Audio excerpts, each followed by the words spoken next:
Hi guys, one of the things that I wanted to implement on the Cushion website at some point is the ability to interface the Stackmat Timer with the site to record your times and that kind of thing. So I've just finished coding that, so that is now working. So I've put the code on the Cushion website in case anyone else wants to use it, and I just thought I'd do a quick video to talk you through how that works. Okay, so first let's get hold of the files that we're going to use, and then I can talk you through how they work. So if you go to the Cushion website and then go to the resources section, you'll see a resource in there called Stackmat Timer Reader. So if we download that and save it somewhere, unzip it,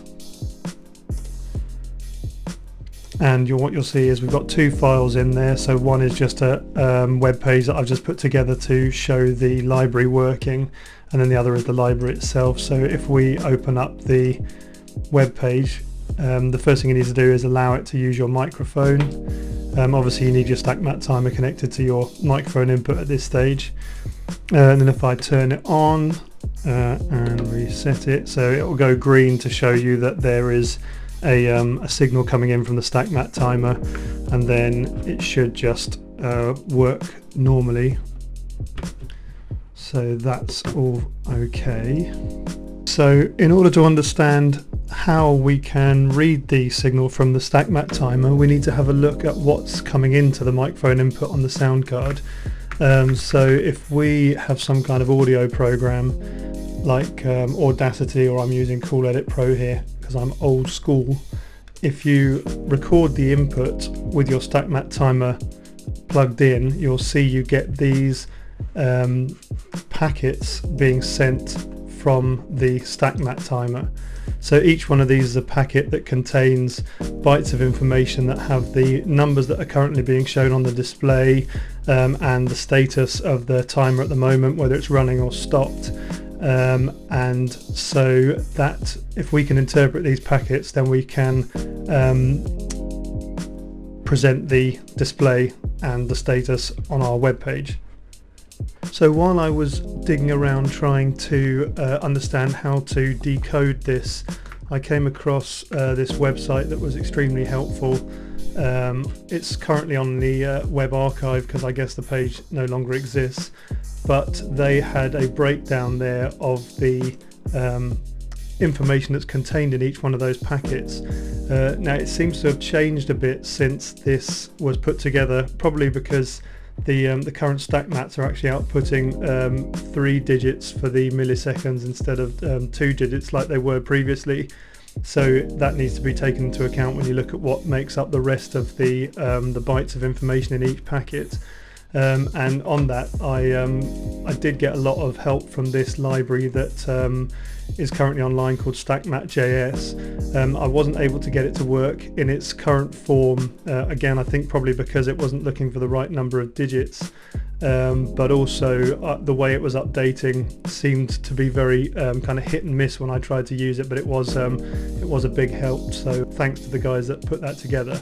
Okay, so let's have a look at the library that we've downloaded, and we can see what it's doing. So the first object that you'll see here is audio context. Now that's the main object that's used to get the information from the sound card. So the first part that's run here is basically checking that your browser supports this object, and once it's gone through the checks to make sure that that's all okay, it then runs this start microphone function. So what this does is it sets up the variables that we're going to need to be able to interpret the signal from the Stackmat timer. If we have a look up here, we'll see that the baud rate, which is the rate at which the Stackmat timer is outputting information, is about 1200 bits per second, whereas our sound card is going to be sampling at something like 48,000 samples per second, which means that we're going to get a lot more samples for each bit of information than the Stackmat timer is putting out. So what this does is it gets the sample rate from the sound card, and then uses that to determine how many samples we're going to have for each bit that comes from the Stackmat timer. And then it goes through and creates the objects that it needs and sets up a processing script to go through and process once a buffer's worth of information has been received by the browser. So if we have a look at what happens then when this is being processed, so this is the main part where a buffer's worth of information has been received, and what we want to do is go through and process it, and we want to turn it into our meaningful kind of bits of information that we can then decode. So what's happening here is that when you've got a signal like the one that comes out of the Stackmat timer, this is what it looks like in Excel. But what we want to do is we want to try to understand when the signal is going high and low, because we're looking for when it changes more than what the actual level is. So what you can do is if you subtract each sample from the previous sample, you get these spikes which are only one sample long that tell you how the signal is changing.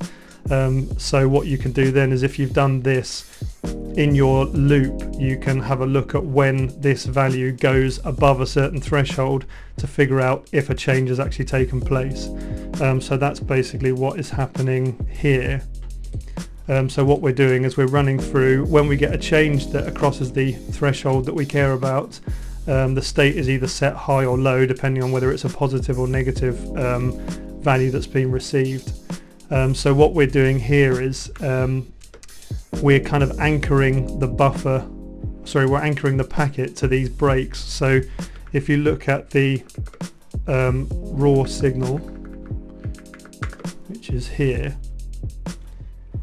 there's always a gap of a certain length between each one of these packets, and so we don't know at what point our microphone is going to start sampling. So what we can do is if we look for a certain period where the signal is low, then we can anchor our packet to that, and then what we can do is stack up all of the bits that come out of this, and then once we get to another low period, then we can go through and process the packet's worth of information. So that's exactly what happens in the code here. So we run through, once we get to the stage where the samples have been unchanged for a significant period, then we know that we're kind of armed and ready to start recording the packet's worth of information. And then once we get to the stage where we get the next low period, then we can push that that information onto our kind of processing stack. So once we've got a buffer's worth of information stored up, this process stack function is then going to be called. So what that does is basically takes the very highly oversampled signal and turns it into a bit stream where each bit is something that's meaningful that we want to decode. Because bear in mind, when we get this signal sampled, if the output data rate from the Stackmat timer is 1200 samples per second, but our sound card is sampling at 48,000 samples per second, we're going to have about 40 samples for each bit of information that's coming from the timer. So this part here basically goes through and converts that from an array with all of those bits in from the sound card into a bit stream of actual information.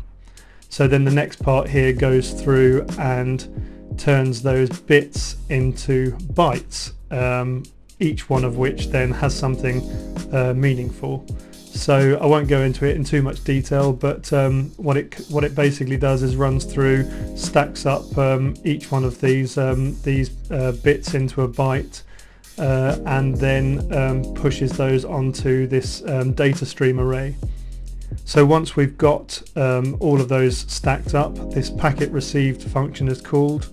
So what that does is it breaks all of the bytes down into characters, and then it checks that they're all valid. So the first byte that comes through is supposed to be the state of the Stackmat timer. So there's only a certain number of valid characters that are actually allowed. So if we don't get one of those as the first byte, then we're not going to process that packet because something has gone wrong along the way. and then the next characters that we get are all the numbers that are on the current display of the Stackmat timer.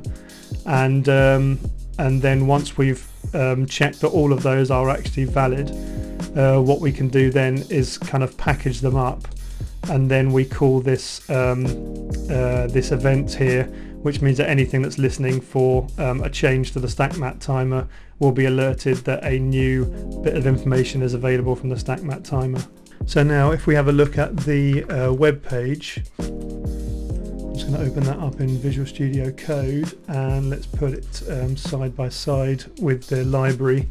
So this event's going to be called SMT update, so that's going to alert anything that's listening for that event that there is now new information available.